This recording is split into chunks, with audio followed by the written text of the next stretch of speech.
الحمدللہ رب العالمین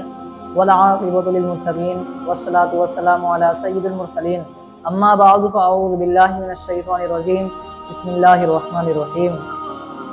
فإن مع العسر یسرا صدق اللہ العظیم وصدق رسولہ النبی الامین المتین الکریم ونحن علی ذلک لمن الشاہدین والشاکرین والحمدللہ رب العالمین۔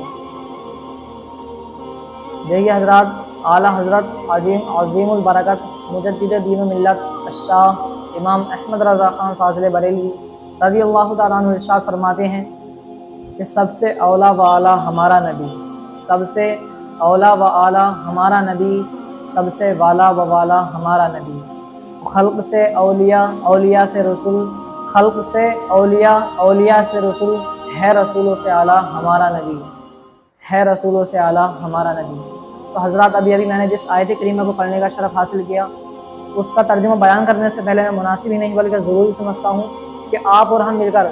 حضور صلی اللہ تعالیٰ علیہ وسلم کی بارگاہ میں ایک مرتبہ درود پاک کا نذرانہ پیش کریں۔ پڑھیے بآواز بلند، اللہم صلی علی سیدنا و شفیعنا و مولانا محمد مبارک وسلم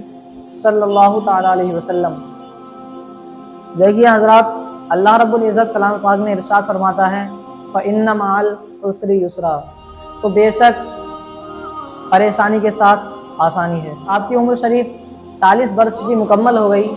تب آپ پر وحی نازل کی گئی۔ اس وحی میں آپ کو تبلیغ کا حکم نہیں دیا گیا تھا، پھر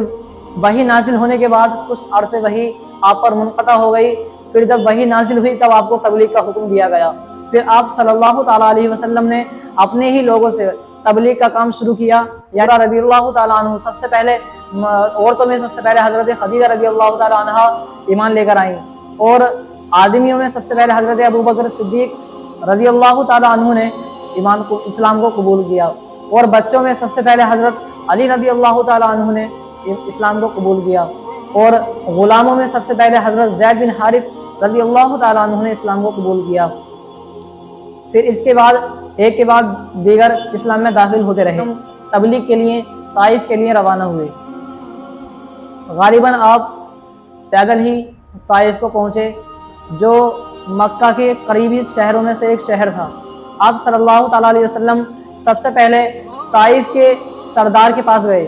جو اس وقت طائف کے سردار تھے۔ آپ صلی اللہ تعالیٰ علیہ وسلم کے پاس پہنچے اور آپ نے ان سے اسلام کو قبول کرنے کے لیے کہا، لیکن انہوں نے آپ صلی اللہ تعالیٰ علیہ وسلم کو دیکھ کر اسلام لانے سے انکار کر دیا، اور بلکہ انہوں نے آپ صلی اللہ تعالیٰ علیہ وسلم کی مذمت بنائی اور آپ کو گالیاں بھی دی، اور یہاں تک کہ انہوں نے طائف کے بچوں کو حکم دے دیا کہ آپ کی مذمت بنائیں اور آپ کو گالیاں دیں۔ جب آپ صلی اللہ تعالیٰ علیہ وسلم ان کے پاس سے باہر نکلے تو آپ نے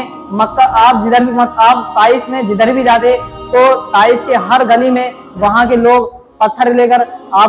لیے ہوئے کھڑے تھے۔ آپ صلی اللہ تعالیٰ علیہ وسلم پر اتنے پتھر برسائے گئے کہ آپ کا جسم انور خون سے تر ہو گیا، اور یہاں تک کہ بتایا جاتا، اور یہاں تک کہ روایت میں ثابت ہے کہ آپ صلی اللہ تعالیٰ علیہ وسلم کے جوتوں میں اتنا خون جمع ہوا تھا کہ آپ نے جب وضو کرنے کے لیے اپنے جوتوں کو اتارا تو آپ کو بہت تکلیف محسوس ہوئی۔ بعد آپ صلی اللہ تعالیٰ علیہ وسلم نے ایک باغیچے میں بیٹھ کر پناہ لی، اور اللہ رب العزت کی بارگاہ میں اپنے ہاتھوں کو اٹھایا اور عرض کی، اے اللہ، اے رب کریم،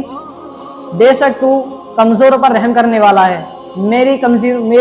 کمزوری کو تو دیکھ۔ لیکن آپ صلی اللہ تعالیٰ علیہ وسلم نے اتنی پریشانیاں جھیل کر، اتنی تکلیفیں برداشت کی، تو بھی اپنے رب سے یہ نہیں کہا کہ اللہ تبارک و تعالیٰ مجھے یہ لوگ ستا رہے ہیں تو ان کو نیست و نابود کر دے، نہیں۔ لیکن آپ دیکھیے حضور، اس کے بعد آپ صلی اللہ تعالیٰ علیہ وسلم دعا کے فارغ ہونے کے بعد میں جب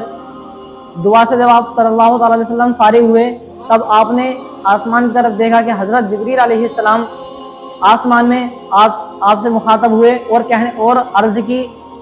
یا رسول اللہ، میرے ساتھ یہ ملک الجبال ہیں، آپ ان سے جو چاہیں کرا سکتے ہیں، اور مجھ کو اللہ رب العزت کے حکم، اور مجھے اللہ رب العزت نے ہی بھیجا ہے۔ تو آپ صلی اللہ تعالیٰ علیہ وسلم سے اس ملک الجبال نے عرض کی، یا رسول اللہ صلی اللہ تعالیٰ علیہ وسلم، میں پہاڑوں کا فرشتہ ہوں، اگر آپ مجھ کو اجازت دیں